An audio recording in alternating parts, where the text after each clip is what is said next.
The debate on tariffs ignores a very big issue, the tax wedge.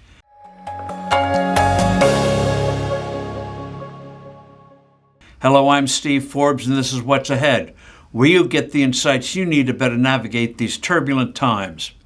A tariff is a tax, and a tax is a wedge, an obstacle between buyer and seller. How harmful the tax wedge is, of course, depends on its size and its breadth. Let's make the idea simple. Suppose there's no income tax and a person makes $40 an hour and wishes to buy an item that costs $200. That individual would have to work 5 hours to make that purchase. 5 hours times $40 equals $200. Now, suppose the income tax is 50%. The would-be buyer keeps only $20 an hour after that 50% tax. So that individual will have to work 10 hours instead of 5 hours to make that purchase, thanks to that tax wedge. Right now, the tariff discussions are focused on inflation. That is, what impact will tariffs have on prices? Overlooked is that whatever impact tariffs might have on consumer prices, they will impose a wedge, a barrier to doing business. Taxes add friction to conducting business. The magnitude depends on the actual rates and how extensive they will be on particular products and services, and the effect on supply chains and existing trade patterns. That's why the focus on inflation misses the bigger issue. Tariffs don't necessarily raise overall prices. The cost of that $200 item may not change, but the effort required to buy it will. That means less prosperity. Federal Reserve boss Jerome Powell misses the point with this fussing about the possible impact of tariffs on prices. Instead, he should concentrate on the friction they would impose on commerce.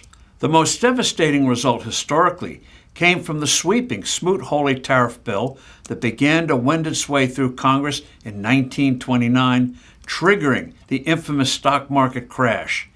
It was signed into law in June 1930. The bill imposed tariffs on thousands of items.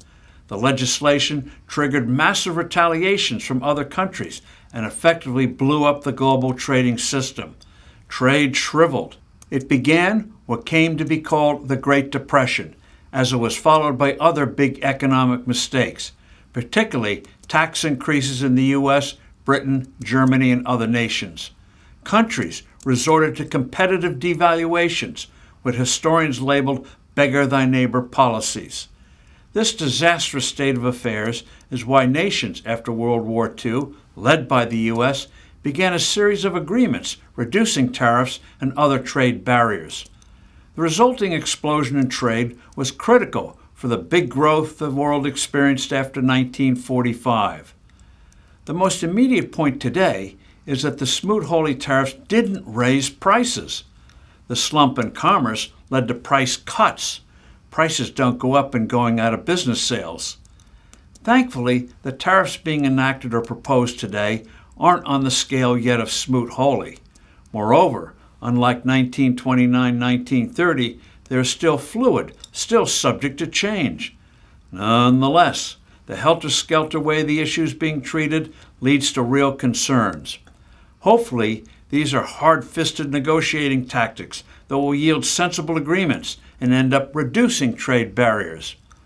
But in the meantime, remember the impact the tax wedge can have on economic growth. I'm Steve Forbes. Thanks for listening. Do send in your comments and suggestions, and I look forward to being with you soon again.